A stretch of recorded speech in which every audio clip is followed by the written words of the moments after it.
So guys, I've already prepped my skin and I've already done my eyebrows, as you can see. So to moisturise my skin, I've used the Charged Water Face and Body Lotion from MAC Cosmetics. And for primer, I have used the Prep and Prime Essential Oil Stick from MAC as well. I've done this in loads of my other videos. I'm going to go in and correct my skin, and I'm going to use the MAC Prep and Prime. And to do that, I'm going to use the MAC Prep and Prime stick in Peach Lustre. So this is just like an orange corrector, and it's just going to correct any darker areas that I have. So the reason why I correct my skin is because for my foundation, so that my foundation doesn't look grey, number one, and number two, so that when I highlight under my eyes, because I like to go quite light under my eyes, when I go in and put my foundation on, or the concealer or anything like that, it prevents it from looking grey or anything like that. I think I'm going to tie my hair back because it's just getting in the way. Now moving on to foundation, I'm going in with my Nars All Day, is it All Day? Yeah, my Nars All Day Luminous. And I just like to squirt like 3 pumps at the back of my hand, just because, yeah. And with the foundation, obviously you can use any foundation of your choice. And I go in with my Beauty Blender from Beauty Blender, and I just like dot it everywhere. And when I use the Beauty Blender, it is damp, and I find this helps because it expands the size of the actual blender, making it quicker to apply the foundation.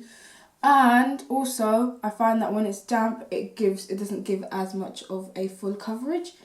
Obviously I like full coverage, but I don't like it when it's like thick, too thick and drying and stuff like that. So, and when you are applying your foundation and you're using a sponge, so I use a sponge for most of my application, I dab. I don't like scrape it like that. I tend to dab just because I find that it kind of sits the product in every single place that I want it to be, and that's what gives it the more flawless look. And obviously because I done my eyebrows prior to my foundation, I just work around that. Some people do their foundation after, their brows after foundation, but I've just gotten used to doing my brows before foundation, as I find it a lot easier to kind of manage. So when you are applying your foundation, take it down to your neck so that everything's like flowing. Yeah, I'm going to zoom in for you guys so you can see it close up and how it looks, because it does give like a really like flawless finish. So you can see if I zoom in, like it's pretty much flawless. Like there isn't any, you know, streaks or lines or anything like that. So it's kind of nice, and yeah, that's what we want. Moving on to my highlighting, you can use a lighter colour. You can go as light as you want or as dark as you want. Actually not dark, sorry.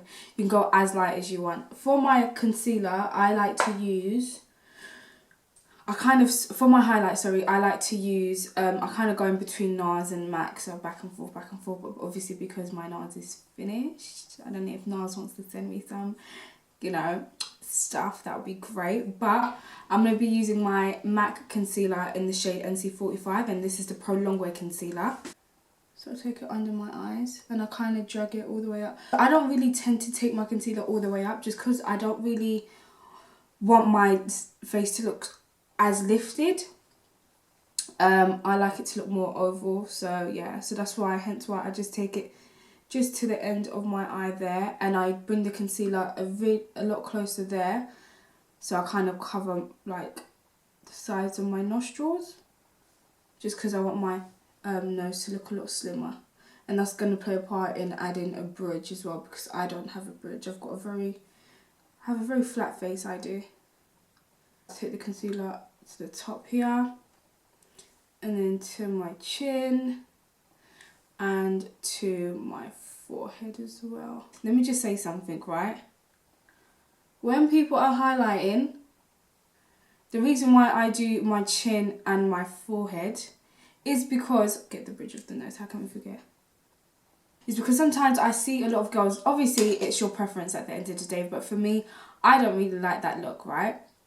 I don't like it when I see girls have like really bright highlight, like this whole section of their face will be like yellow or really bright, and then the rest of it is just like brown or just like really dark. So I find that when you highlight your chin as well as your forehead, it kind of balances it out. But your forehead you don't necessarily need to do, but I think the chin is really like highly necessary, just because it balances everything out and you don't want to look like you're wearing like a mask.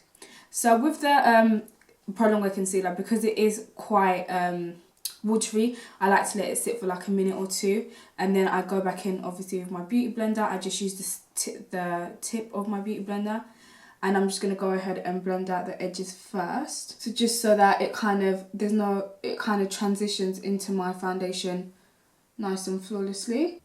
So just the edges first.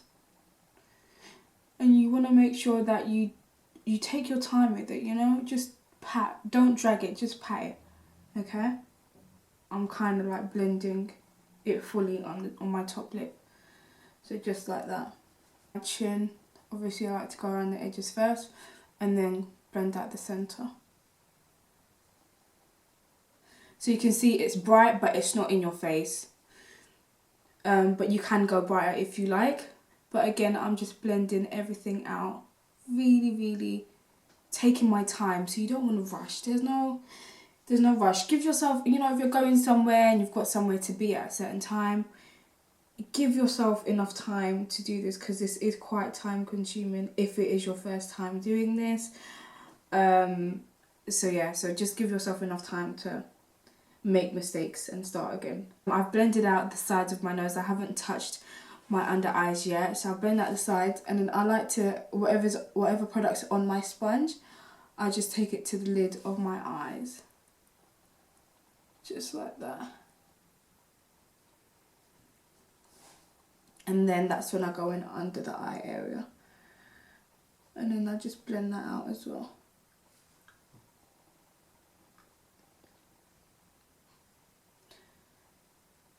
Bridge of the nose, we're just slowly patting it, and then we're joining it to the forehead as well, being mindful of our eyebrows. But again, you can do your eyebrows in whichever order you please. For me, looking at this, I'm quite happy with how it looks, because, you know, it's not too bright, it's not too in your face. And the fact that it's not too bright and in your face gives me the option to go lighter with a powder after. So I'm just going to go ahead and go straight to the contouring. Now the contouring, I like to do cream contour and then set it with a powder. Other people just like to use powders. Again, it's up to you whichever way you want to do it. But for me, I find that cream contour works the best for me. I'm going to go with my favourite, so my little sample pot of contour, and I'm using the Studiofix foundation in NW58, which is the darkest shade that MAC do in that foundation. So I just like to trace out my nose area, my cheekbones, and my forehead as well, just so that everything's nice and snatched. And believe it or not, I learnt to contour like this by watching RuPaul's Drag Race. When it comes to like colour theory and stuff and how to blend, I find that drag queens are the best ones for that, because they know like the kind of colours to use for certain things. I'm going to be using the 197 brush from MAC. It's just like this brush here. It's cute. It's a cute brush.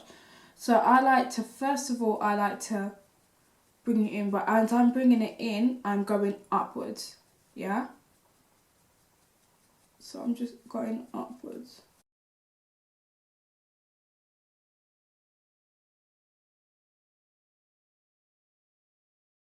And in the forehead, you're taking it back into the hairline, so there's no start or finish.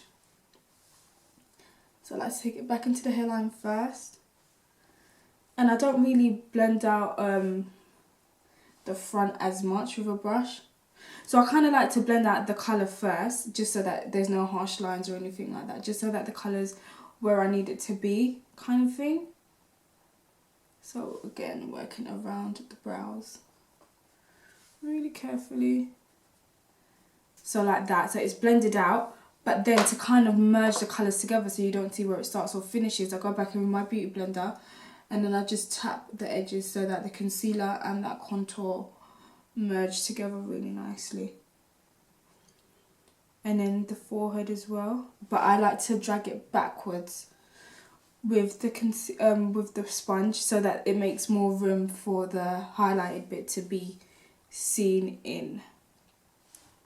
Like, you can't see where my highlight starts or finishes, can you? Like that.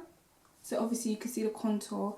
It's nice and structured, but it's not too, like, this is more like of a nighttime, like if you're going out, or if you like to look like this in the daytime, then that's fine as well. So just to blend out my nose, I'm going to go in with a blending brush, so the 224, and I like to use circular motion first.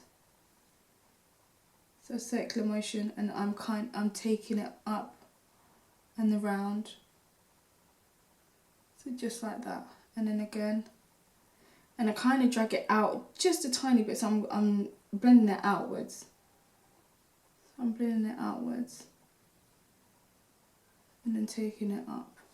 And you don't have to use these exact brushes. You can use any, like, just any blending brush, any fluffy blending brush. Not too fluffy because you want it to be quite firm so you have control of the blend, but you want it to be like a nice soft blending brush. So again, you can see how that's blended out nicely, but I'm going to go in with my beauty blender again and then just kind of blend that in a little bit more so you can't see too much darkness. So I hope you guys are still with me. Now we're going to set everything together. So I'm going to go in and set with my Mercier powder, and I'm only going to use this to set the areas that we have highlighted. So notice how I'm taking the powder a lot closer to where my nose is. That's going to be good for pictures because again it's going to it's going to help with the illusion of making my nose look a little bit thinner as well, and it's going to help with giving the illusion that I have a bridge as well, so you can kind of see it when I look here. But no, I'm not using that much powder. It's not a lot of powder at all. On the camera it does look quite like a lot, but it's not that much. Forehead as well, just like that, and then the sides here. I'm going to keep everything back there. And I'm kind of going to drag it down so that when I go to dust off the powder, I don't have like a harsh line. I saw Mario do this when I was watching Keeping Up with the Kardashians. He did this and Courtney was walking around. And I was like, oh, I want to do that. So I did it and yeah, it's worked for me ever since. And I just like to put a little bit on the sides of my mouth here, because it prevents me from getting any creasings or any laugh lines. And last but not least, the bridge of my nose. The reason why I love this powder is because it doesn't make me look caked. Like, it, even though obviously I look a bit crazy now, but when I go to dust it off, it doesn't make me look like I have a lot of product on. And I like the fact that it doesn't add too much colour, so it gives me the option of adding colour on top of it without making my skin look dry, if that makes sense. So that's why I literally live by this powder so much, and I've been using it for years and years and years. So while that's baking, I'm just going to go in and set my contour. And to set my contour, I'm using the MAC Studiofix powder in NW55. So this one, just going to go in with an angled brush, any angled brush of your choice, you guys. I'm just going to go in and set my face. And I'll just do the sides of my nose. So you can see everything's coming together really nice. I'm going to go in and set the rest of my, not the rest of my face. So I'm going to set anywhere where we haven't put the highlight. So I'm just going to set my skin. And to do that, I'm going to use my favourite powder of all times, as you guys know, which is the Mineralised Skin Finish in Dark. And I like this powder because, again, it doesn't give me like a cakey look. It's got like a nice skin finish. And it just merges everything together really nicely. So I'm just going to dust off around my mouth area. And again, I'm just patting. And then on the sides as well. I'm patting. And I'm taking it down to my neck as well. So around this area here, I use this powder to merge everything together. So I'm just going to do the edges first. So just like that, just the edges. Same on the forehead, just the edges. And I kind of dust off the forehead really, really lightly. Same with the bridge of the nose. And then I go back in with my beauty blender, kind of tap away the creases on my lid. Using this same brush, same brush and same powder. I just go to the top of my lid and kind of set that area there to prevent any creasing. If I was doing eyeshadow, I would use a base instead and then go in with the eyeshadow looks, but we're not doing that today. And without adding any more products onto my brush, I'm just going to dust off the under eye area. So just like that, you guys. Like, it's seamless. You can see I've got highlight and contouring on, but it's not too much. And you can't really see where it starts or finishes, and I've got about 3 different colours on my face. And just to further highlight, I'm going to go in with this powder here. This is the Sheer Finish Pressed Powder from Bobbi Brown, and it's in the shade Golden Free. And I'm just going to use this to further highlight my under eye area. So just to add some texture back into my skin, I'm going in with the Tom Ford Shade and Illuminate Cream Highlighter, and I'm just placing that on either sides of my cheeks, my forehead, and the tip of my nose. So this is like a cream highlighter. And on top of that, I'm just going in with my Kiko long-lasting eyeshadow, in the shade 208, just to give my skin even more of a highlight. I'm just going to go ahead and finish the rest. So I'm just going to add some blushes and lashes and lips, and I'll be right back. So this is the finished look, you guys. I've just added some lashes, gone for a really simple eye, and like cute pink lips. I'm wearing Low Key from Cosmetix. I have done a review on these lipsticks, they're amazing, so if you haven't seen that video, check it out. I hope you guys like this video. I tried to make it as informative as possible. Let me know what you think. Comment, subscribe, like, turn on my bell if you don't want to miss my uploads, and I will see you guys again in my next video. Bye.